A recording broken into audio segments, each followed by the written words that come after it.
Why do you want to have $100 million exit? Why do you want to raise venture capital? Why do you want to scale? Why do you want to, maybe you just want a nice lifestyle business and you don't have a lot of employees and you have high profit margins and you make $1 million a year and that can afford you a very good life. The man, the myth, and the legend. There he is. Yeah, that's it. That's it. I just got back home, so I'm happy to be home. It's fun From to it was listen, it's not a bad trip. It was one of my friends has a great insurance company and she had like a sales rally in Dominican and she asked me to speak there. So I we're got sad. to go We're to sad for Dominican. you. We're sad. We cry tears. Oh, yeah. Yeah. Yeah, right. Yeah, right. No, it was fun. My biggest thing is it throws me off from my whole routine. I've actually been trying to speak and travel less just because it fucks with my whole schedule. But yeah, you're right. It's not something to complain about at all.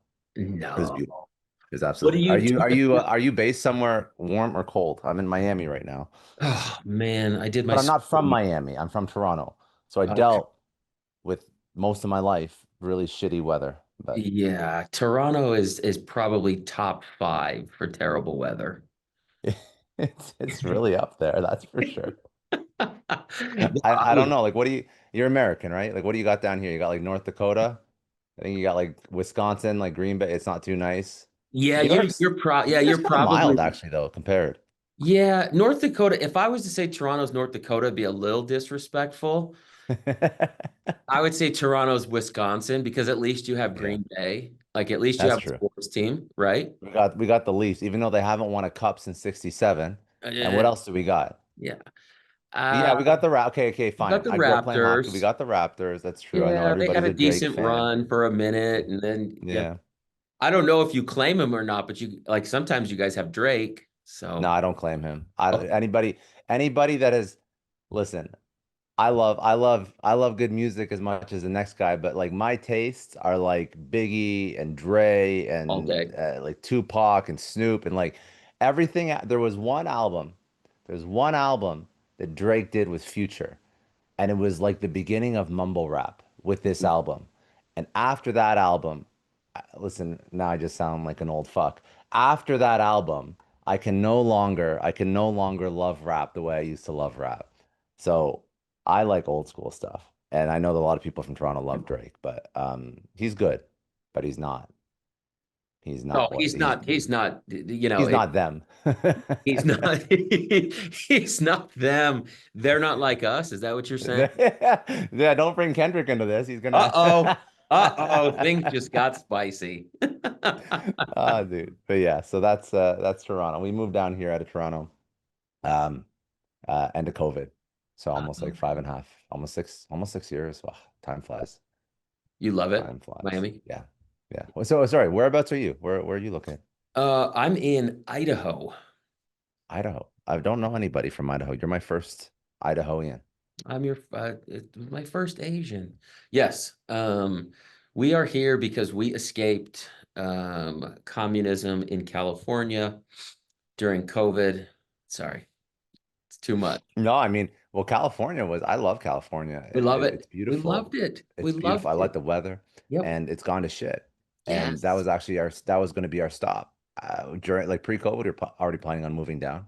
Hmm. It was Hmm. New York or LA. Yeah. And that changed, obviously. Oh, yeah. Yeah. You made a great choice. No, Yeah. I did. I've been everywhere you've said. So I grew up back east in Boston, Yeah. and then actually did my master's program at the U where you're at. Yeah. Very nice. So I have fond memories of Brickell and the A1A and all the fun things Yeah. that have to do with Miami. It's a glorious place. And then did some work on Wall Street in New York and froze to death there for a season of 7.5 years. And then um, one of the companies that we exited um, moved out to the West Coast warmth. Yeah. And that's how we found ourselves out there. And my wife and I, we have four little ones, and Congrats. uh, um, they're not so little. It's scary, but 13, basically 13 to 4 years old.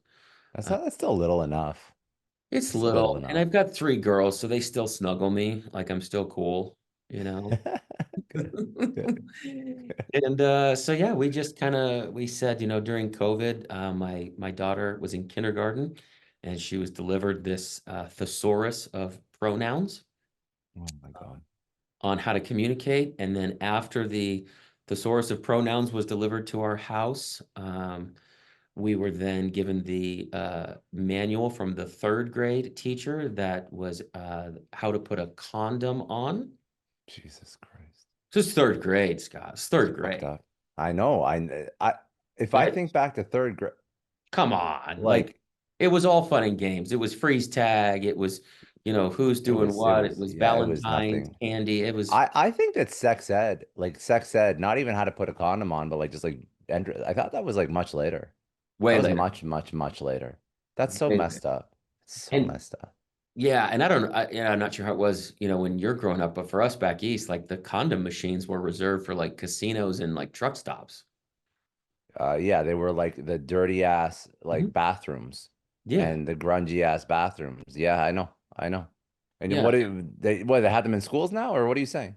Bro, they're available at the nurse's office. Like I it's so hard not to sound crazy because I mean this, you talk with people all day long. Like there's a certain line where you just sound nuts. Of And when course. we left California, we moved to Boise. It's a booming, it's a bustling area. It's like whatever, top two, Yeah. top three in the country for places to live.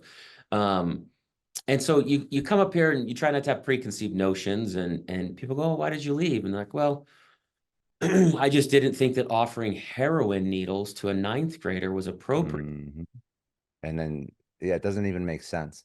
And I Like, come on. wonder, I think that I'm in a bubble because I don't have kids yet, and I want to have. We're trying for kids, like we're trying now, and they won't have to deal with that for a couple of years. But like to put it in perspective, I went from pre-COVID, and there's always like liberals and people that are quote unquote more woke, but I've never really considered myself too conservative either. Like most Canadians like sit center right. That's kind of how Canadians sit, or at least what the old center right used to be, right? It was Yes. always like fiscally conservative, socially liberal was like the average Canadian. And that kind of meant don't like to pay taxes, don't like to keep more of my money. But I don't want anybody who's on hard times to starve. So you want to have some government help there. But then it turned into if you like making money, all of a sudden you're a racist, and somehow if you are not okay with every stranger talking to your kid about sex and drugs at whatever grade 3, all of a sudden you're a racist too. And then I'm like, where did this come from? I don't know where this came from. Now I don't have kids, so I don't experience it. But what I was saying was, so I went from pre-COVID, and it kind of like I feel like everything just like went crazy during COVID. Went from pre-COVID down to Miami, and Miami was also, it's not a super woke spot as much as it is a coastal city. Miami, Florida is not super quote unquote woke. I just feel like life has kind of stayed the same, if that makes sense. Like the Yeah. average people you run into kind of have the same average chill views about school and family and money and when you should and should not introduce, sexual education in front of your kid. Like, so I'm around a lot of like-minded individuals, but I've heard from friends who live in other parts of the country, like the rest of the world just went fucking crazy. And I haven't really experienced it yet. I haven't been to SF since pre-COVID. I mean, my background's in tech. I used to be in SF all the time, and I haven't been down there yet. And in New York, I don't notice it as much, but I guess West Coast is where I hear most of the craziness. But I don't have kids yet, so I don't have to worry about it with schools, and I don't really travel out west anymore. So I haven't really experienced it myself, but friends that do, they say it's like the world took like a 180 and nobody really knows how it happened. And it was all in this like 3-year time span. Anyways. You're not wrong, that's for sure. I mean, we lived it in Los Angeles, and Hmm. I was literally on my one of my partners is in Sacramento this morning, and I said, like, how is it? What is it? Yeah. And he travels there often. And, he lives in the Central Coast and gets to the Bay often, so once a month at least. And he said, I have passed two different underpasses where they have the full white hazmat suits. They've moved those people to the left side of the underpass to use it, defecate it, destroy it, and they're cleaning the underneath the bridge with the machines, and then they'll move those people in their encampments back to the right side of the underpass after they've cleaned all of the debris and the feces off. Wow. Like this is now a use of public dollars and time and resources. Like So, but it's not even a good use because they're not solving anything. It's like nothing, band-aid solutions, and that nothing state has one of the largest GDPs, not even in the US, but in the world, in the and world. they still can't figure their shit out. So, I mean, how much corruption, how much waste, all of it is infuriating. I think you can get lost in focusing on it too much. So, I don't think it's healthy to focus on it too much. You have to sort of focus sometimes on, what's moving your own life forward. But yeah, it's horrible, dude. It's Yeah, absolutely horrible. controlling the controllables. How'd you get involved in tech? That's a great question. Tech to me seemed like the riskiest thing that I could do when I was young. And and in my mind, I always equated risk, especially when I'm younger, to success. And just to give you some background on like, where I came from. My dad worked for the government. My mom worked for university. So I had a very, safe, secure, risk adverse upbringing. And I I I was pretty aware at a young age that if I followed that same career, because my dad bought his first house cash when he was like, early 20s. That doesn't exist anymore, especially in Toronto. It doesn't exist at all for most people. That's why, people are stressed out. People have anxiety about starting their lives, about settling down, about having kids, about getting married, about buying their first house. And they're not. They're renting everything. They're renting their car. They're renting their condo. They're pushing back marriage. They're pushing back kids. There's a lot of that contributing to a mental health crisis, I'm sure. And COVID didn't help. But um, I realized very early on if I sort of copied what my parents did, I wouldn't have the same quality of life. So I'm like, okay, so if I'm doing the exact same thing, getting a lesser output, there's something that's not working there. And that's when I moved into tech and I first started working for a large telecom company and I was in sales and I was making more money than anybody my age. And that was sort of the signal that, okay, if I work in something that's a little bit riskier, and I consider tech to be riskier than government. I mean, basically anything's riskier than government. But if I do a bet on myself and focus on a career that I don't really understand, but I'll be able to figure it out because I truly trust myself to figure out almost anything. That's really why I took a bet on myself and moved into tech. And I know that most people would think, hey, moving to private industry is not even that risky. Try entrepreneurship. But for me, based on where I was at and where, what I was exposed to growing up, that was my definition of risk. And then that was sort of a positive signal. There was a positive feedback loop that was created by going against the grain and doing something that maybe I wasn't exactly comfortable with, but I was trusting myself to figure it out. That positive feedback loop probably was the thing that allowed me to continue to take more risk and to do things that were, quote unquote, against the grain or slightly different. And I think that taking a certain amount of risk, especially when you're younger, is incredibly important. I also think this is more of a contrarian perspective, but I also think that taking risk, if you do it thoughtfully and uh, you do it with purpose and you do it with alignment with what you want to achieve in your life and your personal North Star, I actually think that taking risk, as most people would define it, is actually less risky than working a job for 30 years and depending on one company and depending on one paycheck and never upskilling yourself and just hanging out in your comfort zone for 10, 20, 30 plus years. I think that even though is what most people consider to be safe, I think that's actually riskier. And I think we saw that during COVID when people were laid off. I think we are seeing that now with AI when people are being replaced. So I think that taking risk and living a risk lifestyle in context of advancing your career aggressively is actually the least risky way to play. But that's how I got into tech. That was a very long answer to your question, but that's how I got into tech. It was looking for something different because what I had lined up for me was not going to achieve what help me achieve what I wanted to achieve. Oh, I love that. There's so much to unpack there. It's beautiful. Were you supported in your decision to go into tech, or was it more of, we've done the government and it works. Like, why are you bucking the trend, Scott? Hmm. It's a great question.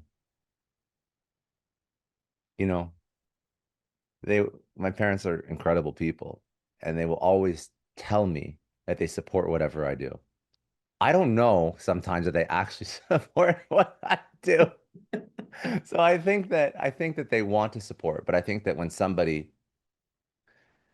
has so much experience with living life a certain way, Yeah. it's only natural for them to, especially when they're your parents and you're their kid, it's only natural for them to be concerned when you do something that they really can't guide you in.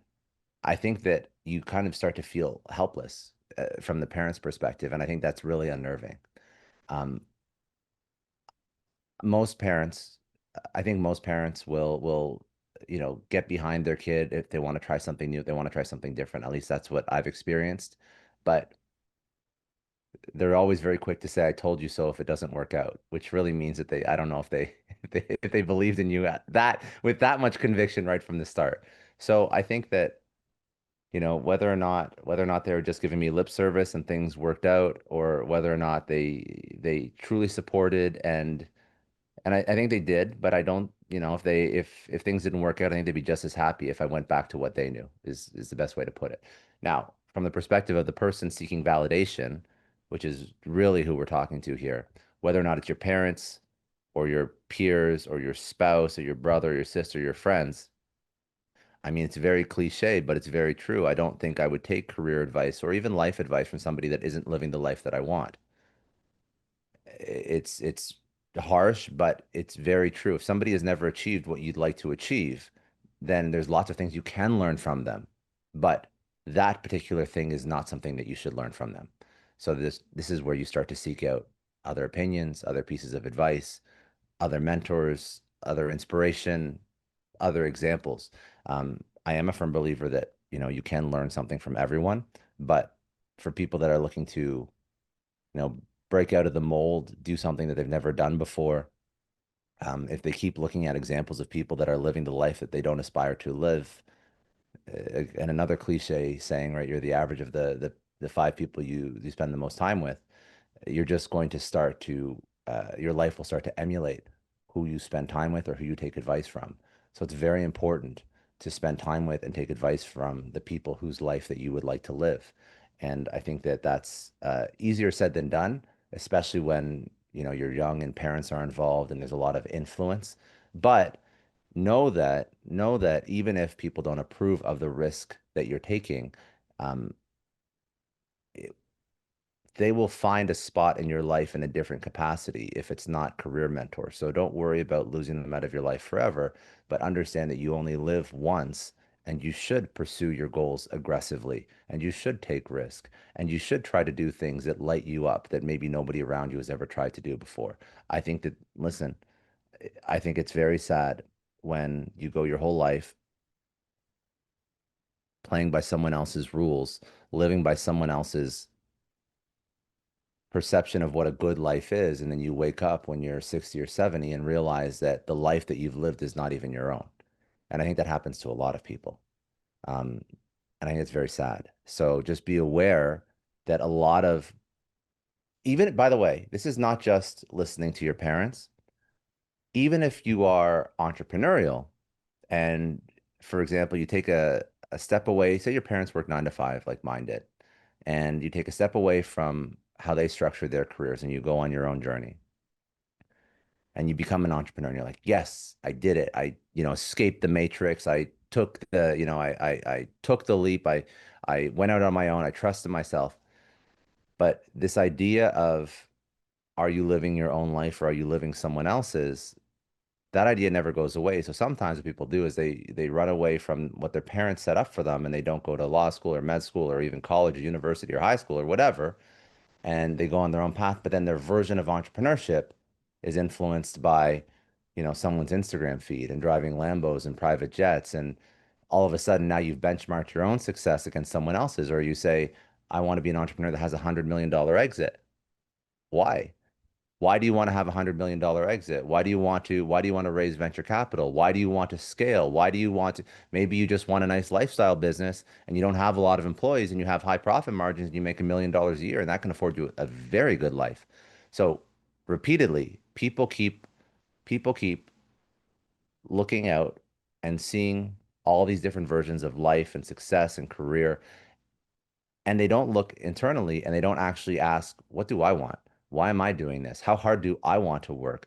Do I want to have balance? Do I want to build something I can pass on to my kids? Do I want to build something I can exit? Do I want to build something that I can build with my partner, my wife, my husband? These are all questions that nobody thinks about. They just benchmark against what the coolest person they know or the most successful, even looking person they know has accomplished. And then again, they build something and then they find themselves unfulfilled and unhappy and they wonder why. It's because you didn't build something that you actually want and you didn't pursue something you actually wanted yourself. You were just pursuing what somebody else told you would make you feel good.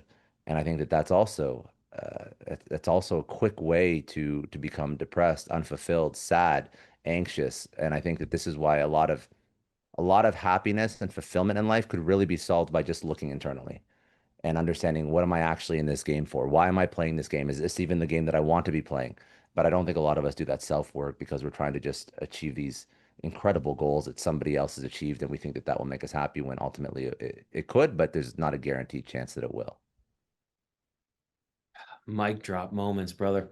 I'm Well, dead serious. I see it so much, dude. I I see see it it so so much. much. I see it Yes, so fucking much. And like, it's bro. just Why do we do it? frustrating. It's just Yes, I'm frustrating. with you. We're gonna go down some rabbit holes right It's just now. frustrating because like I see people that have sold a company because Yep. I interview them Yes. and now they're lost and they have no Miserable. purpose and their health is shit and they're Yep. overweight and they have, three ex-wives Yep. and they're 50 years old in Miami, going out to live every single night, depressed as fuck because I know them personally, yet they're trying to mask all this pain because they've done over the past 30 years, maybe 20 years if we're trying to do the math right, if they're 50, 20, 25 years is put their whole identity into their business. Correct. And they realize, okay, great, now I have more money than I know what to do with. I have more money than God. I have, X tens or hundreds of millions, but I have no fulfillment in my life and my kids hate me and, I miss having a relationship that's actually meaningful.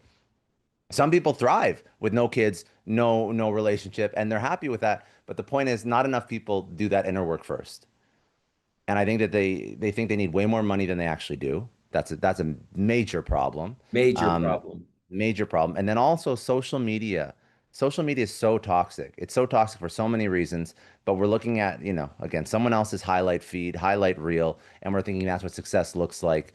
And then we're measuring our own success and our own self-worth and our own value against someone else's highlight reel. So not only are we pursuing these ridiculous goals that we don't even know why, we don't know what we want, and then we're measuring our success against someone else. That is a recipe for depression. That is a recipe for anxiety. That is a recipe for just being unhappy. So pause, try not to consume social media, and set your own fucking goals. And that will solve like 99% of your life problems. And then once you actually know what your goals are, then you're going to notice that the actions that you take and the people that you surround yourself with are aligned with goals that you actually want, not goals that society told you would be good goals to accomplish, or your parents or your friends or your girlfriend or your wife or your husband or whatever. Goals that you actually want. And you're going to navigate in that direction. And I think that is a very powerful idea. I'll give you one more idea based just because it's sort of playing off of this. There's this concept that I really love, and it sounds morbid, but stay with me. So the concept is called, or the idea is called, die every day. What does that mean? It means that at the end of every single day, when you go to bed, assume that all of your commitments and obligations, they die with you at night. What does that mean? It means when you wake up in the morning, for a brief second, I'm not saying to actually go out and act like this, but for a brief second, just imagine that you had no commitments. You had no commitments to your work, to your company, even to your spouse. You have no commitments to anybody, and you could just choose how you want to go through your day and choose who you want to spend time with and choose what you want to work on.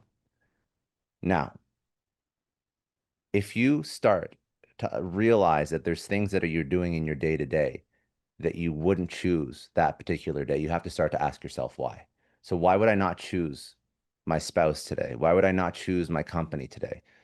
it's a really great signal that you are not aligned and there's something that's stressing you out.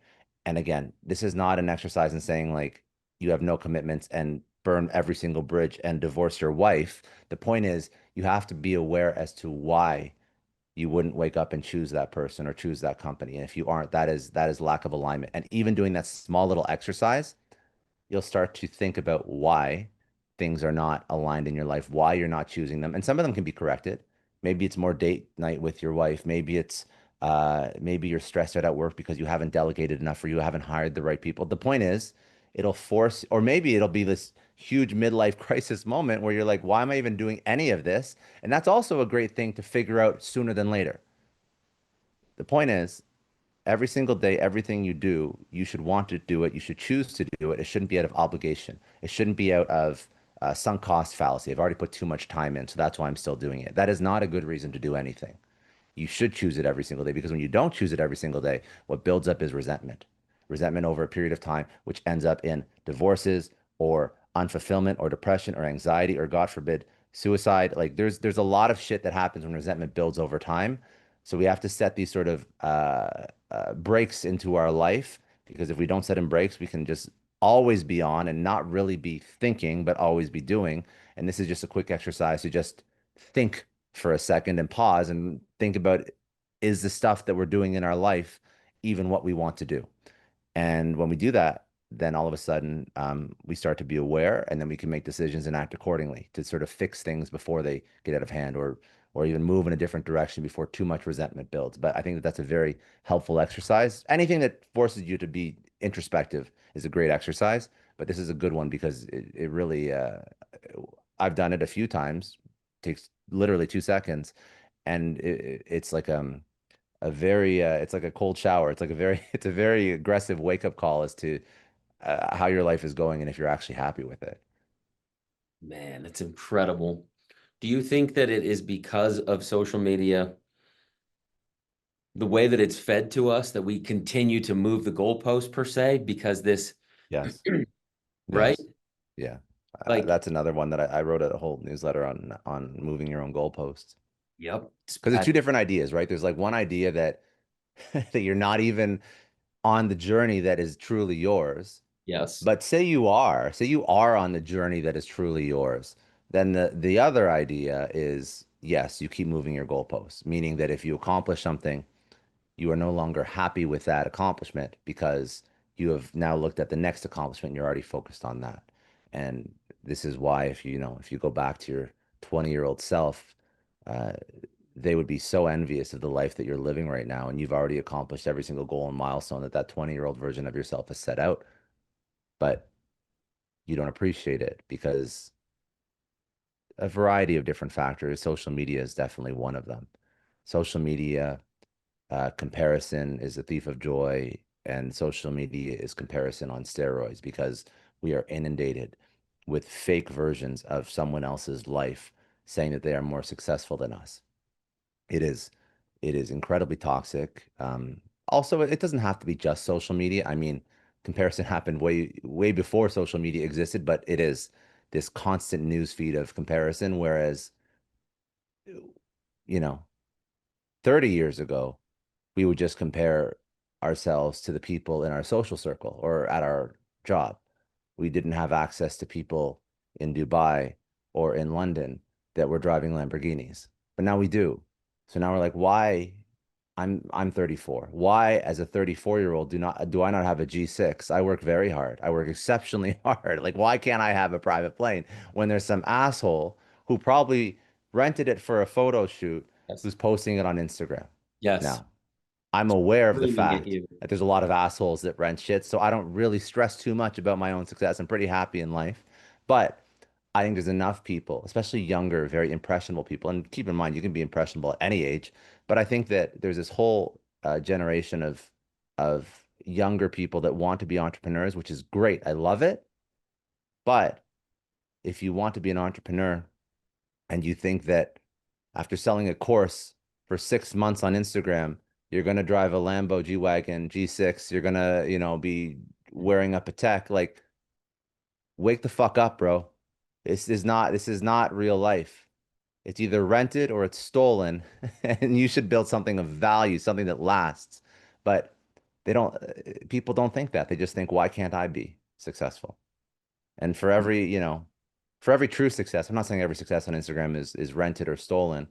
There's definitely examples of those rented or stolen lives. But in for your true neighborhood. success, exactly, for true success, like people that have had true exits and built true value and really are financially well off and are good role models, you have to understand that usually that takes an exceptional amount of time. There are outliers to that rule. Some people do become quite successful quickly, but that's not the majority. And secondly, for every person that became successful and committed 20 years of their life and built $100 million company, there's, you know, that's the 0.01% of the example, right? The other 99.99 whatever percentage of people were not that successful. So I think that you have to also benchmark your own expectations. And when you do achieve any amount of measurable success, meaning if your business survives 5 or 6 years and you're pulling in two, $300,000, listen, if you listen to podcasts like this and you listen to great founders, you're gonna be like, I'm making $300,000 of my own business after 5 years. I'm a failure. That's what you're gonna think, but you're incredibly successful and you're on this path to build something incredible. And yeah, maybe a couple tweaks here and there. And trust me, when you're making that kind of money after tax, even if you own your own business, you can write some stuff off. You're not living that Instagram lifestyle, but you are building something of true value, and you should be very grateful of that. But again, because we benchmark against social, we lose sight of how incredible and how wonderful the work how wonderful the accomplishments that we've achieved have been. And then again, we move our own goalposts, and we're depressed and we're sad, and we think we're not enough, which can sometimes even self-sabotage the work that we've actually done, which is good work. So I think you have to be very cognizant of how artificial social media is, which I think most people are now. But even if you are, it's easy to subconsciously let those doubts creep in when you are scrolling all day. It's very, very easy. So I would say stay off social media unless you're using it to market your business. But um, just celebrate the wins, and that'll give you the confidence and the courage to sort of keep on keeping on. And however that looks like, you can write it down in a note on your phone. You can scroll through your Instagram and see how badass your life has been. You can, you know, you can meditate or well, I don't know. There's a variety of different ways to just focus on how good your life is, but take some time and focus on how good your life is because I think that's very important and it helps you sort of reset your hedonic treadmill, really, which is just the concept of you always thinking that you're always going to do more and you always are striving to do more and the more you do like it fucks with you. It really does mess with your mind. So just be aware of how far you've come if you can. The levels of gratitude for sure. Yeah. I Yeah. mean, I was able to I sat with this group a couple weeks ago, and as they're asking me these questions, quote unquote problems, right? How do we Hmm. fix this? How do we do that? And he was commiserating and whining, and so I said to him, I said, I think the only problem that you have, and the reason I said this was to reframe him, not to insult him, but I said, I think the only problem that you're facing at the moment is that there's too much food in the fridge because you're 30 pounds overweight.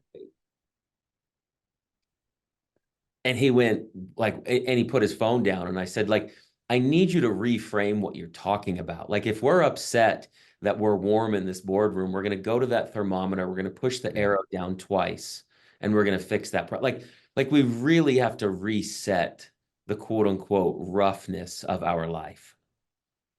And I agree. I agree fully. bringing the intentionality, the gratitude, all that.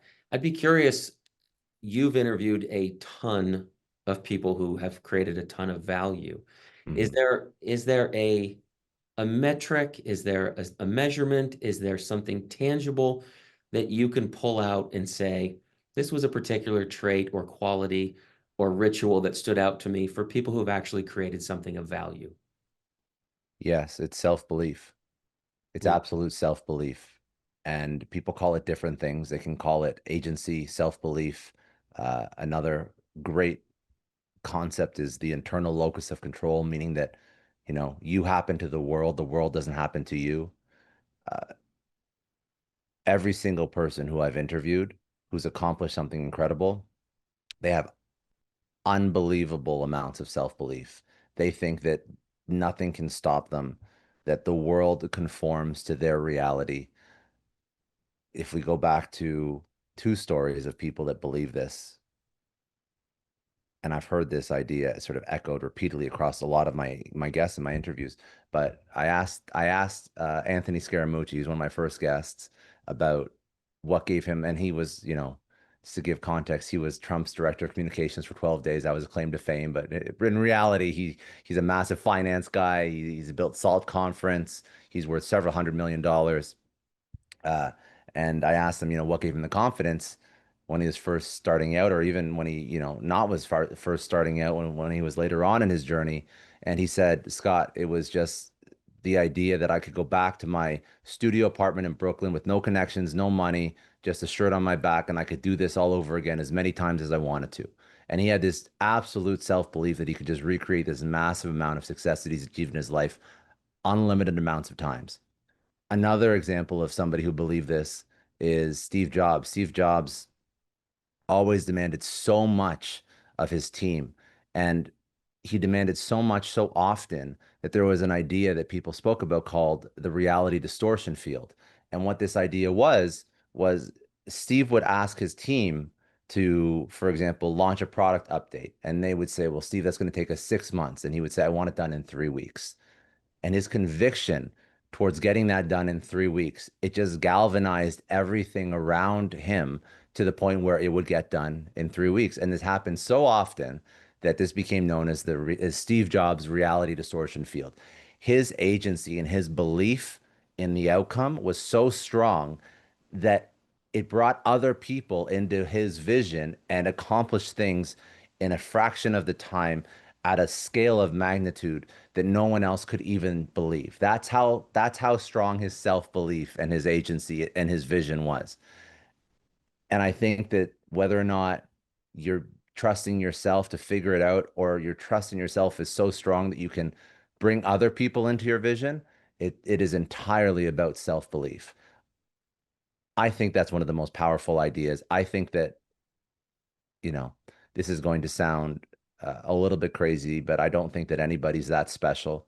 If somebody's accomplished something, if you really spend the time and the energy studying and observing and reverse engineering how they've accomplished that thing, and you find a way to stick with it for an extended period of time, you will find a way to become successful at that thing. Doesn't matter what you're trying to do, doesn't matter what level of education, doesn't matter where you come from, doesn't matter what socioeconomic background, you will find a way to become successful. It's just a matter of patience and staying in the game long enough.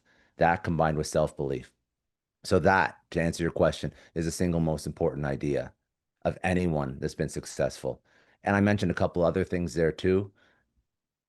You can't have one without the other. You can't just have self-belief. And I don't even think that makes sense. The definition of self-belief means that you're counting on yourself. So I was going to say, you can't have self-belief and try something for a year, then quit. But if you're quitting, that means you don't have self-belief. So if you can find a way to stay in the game long enough, you combine that with self-belief and you combine that with somebody who is a self-taught person, that's the hack. That's the secret to success. There is not a single job, skill, company, position, you know, salary, number of commas in the bank account you cannot achieve with that mindset. Because when you start to operate like that and you start to go through life like that, um, the most beautiful thing is you start to create your own luck. And people always say, oh, those people that are successful are so lucky. They are, but when you operate the way I just told you to operate, you start to create your own luck. You start to get your own opportunities that you would have never even seen coming or never even thought possible, because you are going through life a certain way and you are trusting yourself. And when you trust yourself and you stay in the game long enough, kind of like Steve Jobs, the world starts to bend to your will, because when you push up against the world, you're going to have friction, you're going to have setbacks, but when you push through those, you start to realize that the world will align with what you're trying to accomplish. Not in some, like, I want people to realize this is like an idea that is very much grounded in reality. Any time that anybody spent enough time trying to do a thing, just because of the sheer amount of time and tenacity that they've put into that thing, they've learned what works and what doesn't. And through those learnings, future activities are much more calculated, much more effective. And that is why the world starts to sort of become subservient to what you're trying to accomplish. Another person who actually speaks about this idea quite often is Mark Andreessen. He also speaks about the world sort of aligning with what your goals are if you find a way to pursue those goals for a long enough period of time. So I would say that for anybody who's listening who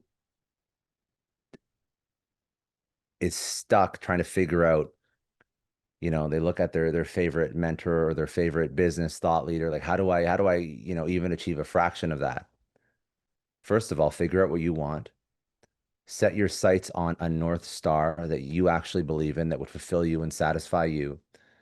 Figure out somebody who has accomplished that North Star, start to reverse engineer how they've accomplished it. And then you have to believe in yourself that you can actually do it and they aren't that much different or they're not that special compared to you. And then you start to take action and you start to learn. And then you just continue for an unreasonable amount of time and you will become successful at that thing. That is the playbook. That is the only advice you'll ever really need.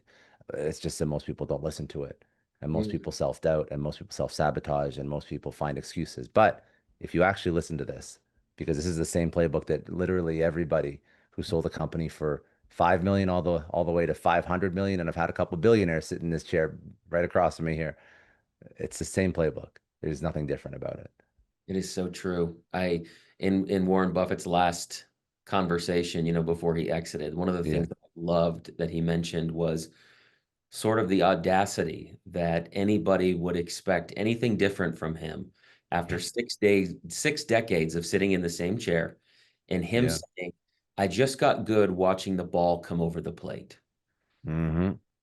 And as I'm That's it. watching, right, that pitch, that ball, I know exactly which ones to swing at. And so he said, that it's almost audacious of you to think that you're going to be a fund manager that's better than I. And you've been doing this for 6 years or 16 years, and I've done this for 6 decades. It was an interesting reframe because it wasn't an egotistical, but it was very much true to what you're saying. At 89 years old, I've done this for two-thirds of my life. Yeah. And this is why you're having the conversation about me. I did the same thing every day. I did the mundane, I did the boring, and I survived the pitfalls It's interesting why it's interesting why we learn this advice in one part of our life, but we don't carry it through to all the other parts. So what I mean by that, of that so when thought. I started my career, I was in sales. Yep.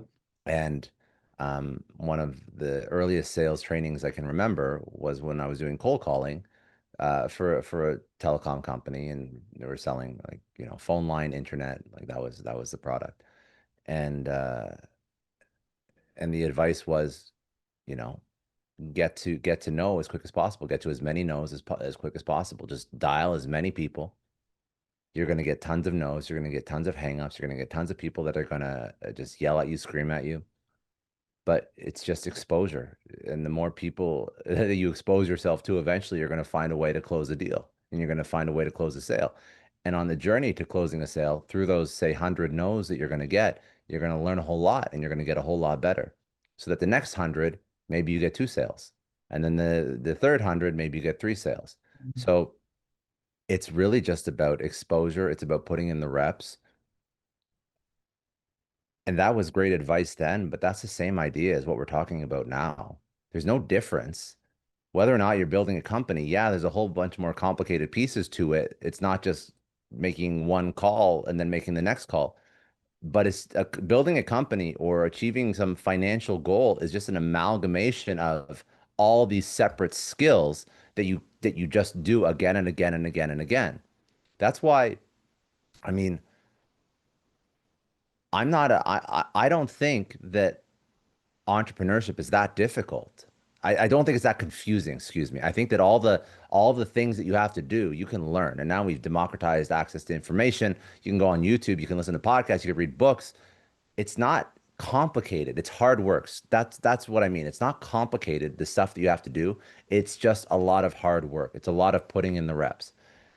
That's why, I mean, there's so much confusing entrepreneur wisdom. There's so many confusing ideas. I think that we overcomplicate it, way, way, way overcomplicate it. Pick a company you want to build and then go fucking do it 1,000 times and you'll figure it out. Like you will really figure it out. If you just find, and this is also another thought that I think is very important because this will enable you to try it 1,000 times. Find a way to finance your life so that you can do it 1,000 times. That's probably the most important idea because one of the main reasons why people quit companies is because they can't fund it. I mean, they quit their job, they have so many dollars in savings, and they start to build a company, and they realize the company hasn't hit that financial milestone as soon as they wanted it to, so then they have to go back to their job. Now, all you can do to solve that problem is just find a way to work a job or work a side hustle, or you're working 9 to 5 and you're building your company from 5 to 9. Just find a way to fund the project or fund the company or fund the idea for a long enough period of time. And if you do that, success is inevitable.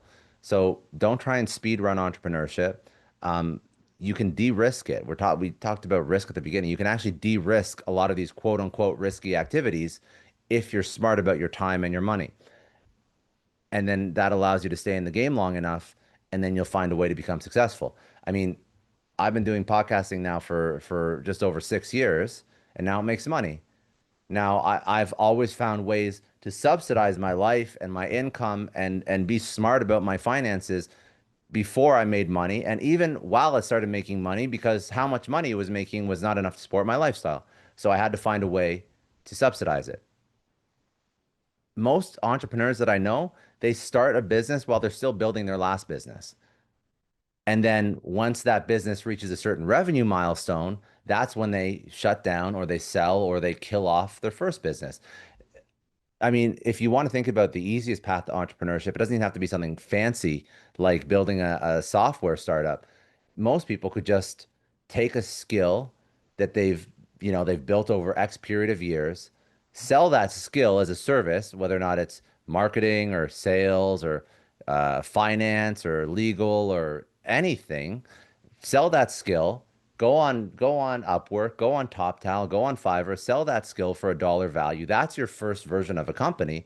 And then you can go build an agency around that, or you can go build a firm around that. Again, and that gives you total freedom. And that gives you probably more money than most jobs will ever pay you just by selling the skill that you're already good at.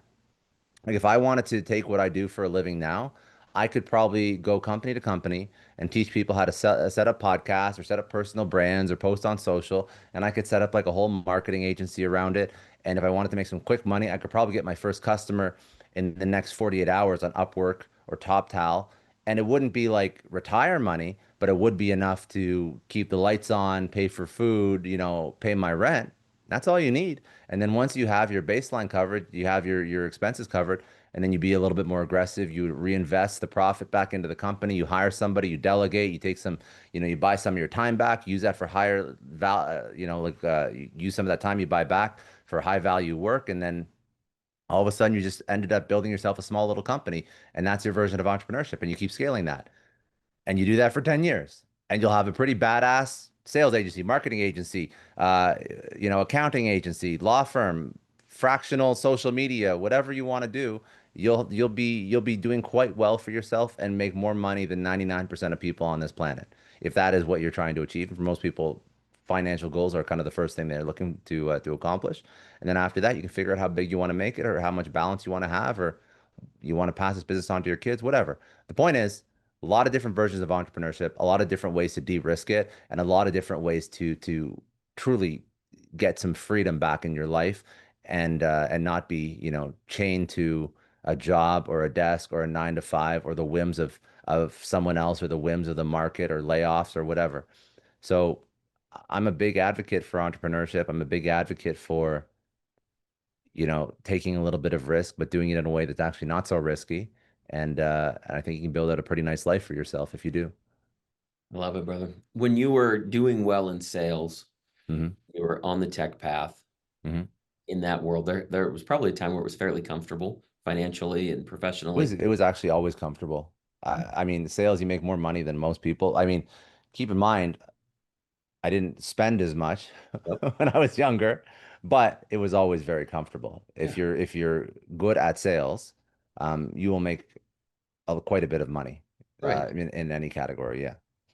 So when do you find that aha moment that says, I want to do When you this? want to, I yeah. want to do this. I want to go podcast. I want to have people tell stories. I want to change the world in that regard. What's your moment?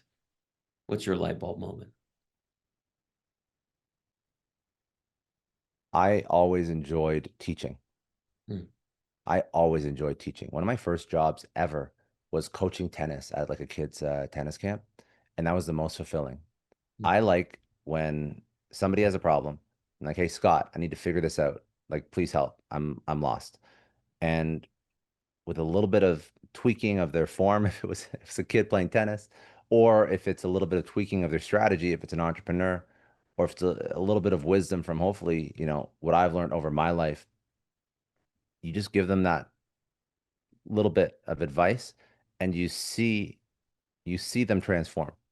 And you see that, you know, based on a little bit of information that to you is so obvious and so common, but to them is life changing. And I think that that's a very fulfilling feeling. That's really why I like doing what I do. That's why I like working with entrepreneurs. I've done a lot of advisory mentorship, and it's more fulfilling to me than selling a product.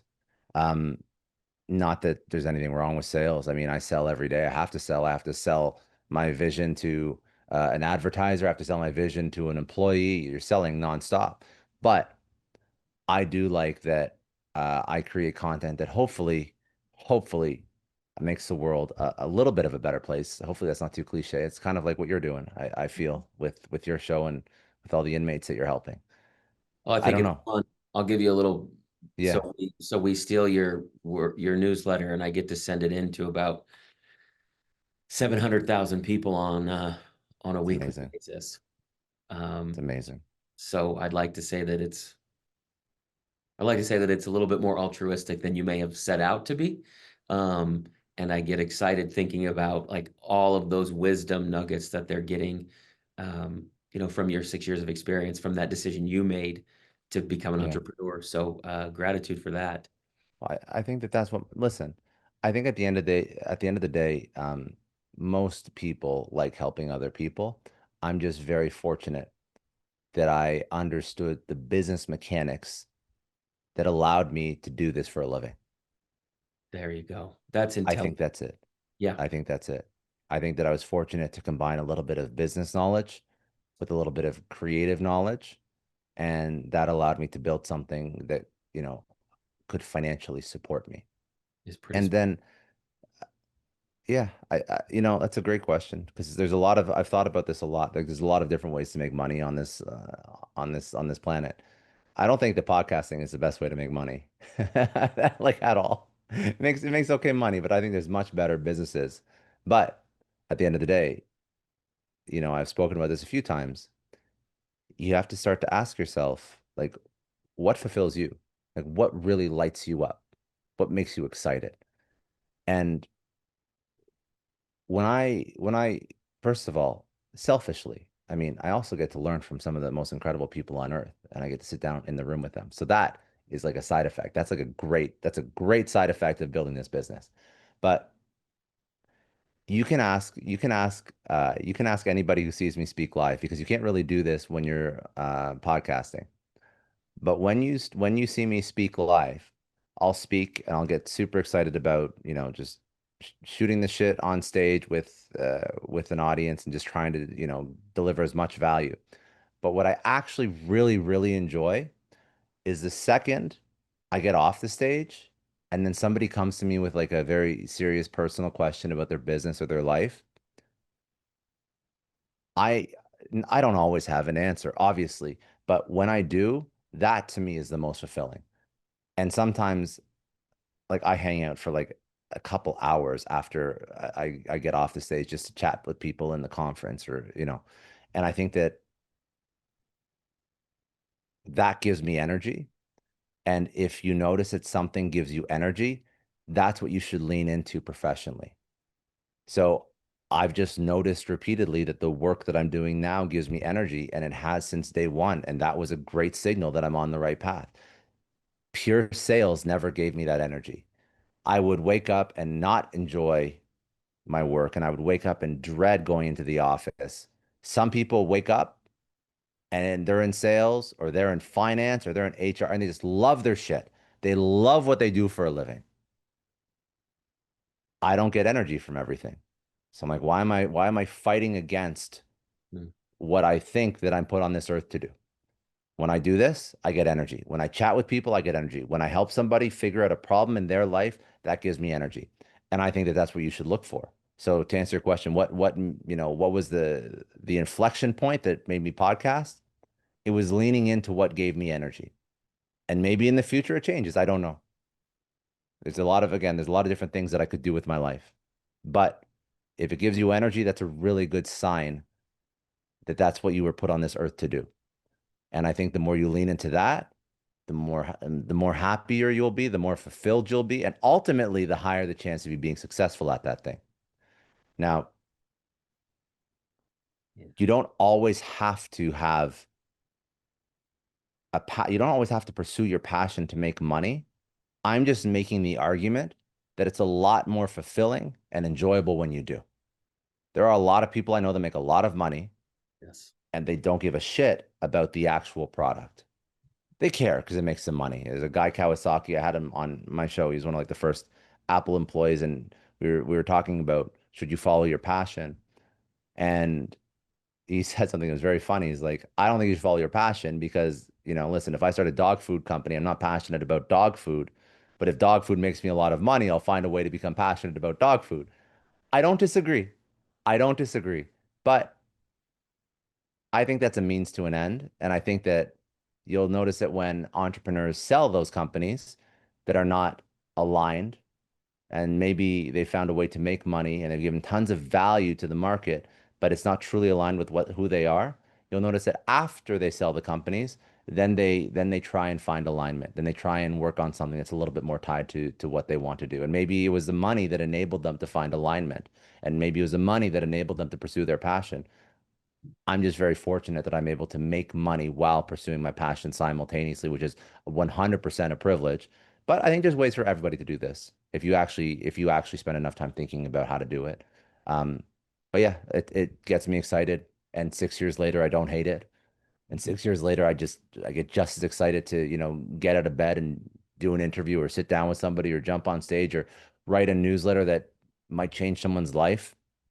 I don't know. And when you do that, I think that's all you can ask, and that's really why I've kept doing it. I didn't really, I didn't really know if it was going to be the thing that I wanted to do when I first started, but you take a shot, you see how you feel, you see if you can enjoy it, you see if you can, grow it, have the skill set to figure it out. And like I said, most people, even if they don't have the skill set day one, they can learn the required skills.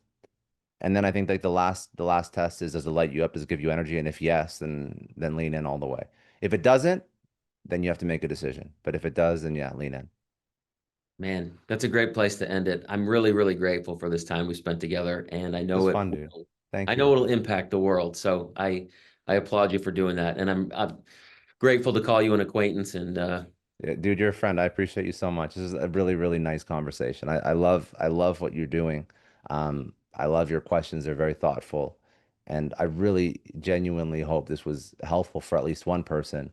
Um, and I didn't know that you were sending the newsletter out to everybody. So um, you know, I don't know how the communication is, if it's one way or two way with a lot of these inmates, but if there's other topics that people would love for me to speak on or to research, because I usually just write or speak about stuff that I've learned myself or from people that I've had on the show. or if there's certain guests that people would love to bring on, um, I'll do my best to make it happen because I just appreciate, the community that you uh, It's that you cater to and that you serve. It's really, really important. it's been fun. So thank you. It's been fun. I can't tell you the ripple effects from the world and from heaven that we get to do this. So I get it. I get pretty excited about it. It's like you said, it's what lights me up. Yeah, I couldn't have scripted this. It wasn't, I was a Wall Street kid from day one. yeah, It was my insecurities that fueled me. It was financial insecurity. And I was like, I just have to go to the top. And, yeah. once you get to the top, it was like, I don't want two marriages and three mistresses. And I I know. don't want a cocaine habit. And, I'm also a big fan of living a long time. That's yeah, one thing too. Once you start to figure out life, you really want to live a long time. So we could have a whole health and wellness podcast. But yes, live a long time, we live a happy will. life, be We will. fulfilled, have people around you that love you. I mean, what else do you need at the end of the day? Oh man, that's the beautiful part. And I'll get out to Florida soon and hopefully we can jam again. Dude, for sure. Anytime. There's a empty seat right here. Means the world, brother. Have an incredible rest of your day. Thanks so You much. too. Thank you. My Thank you. pleasure, man. All right.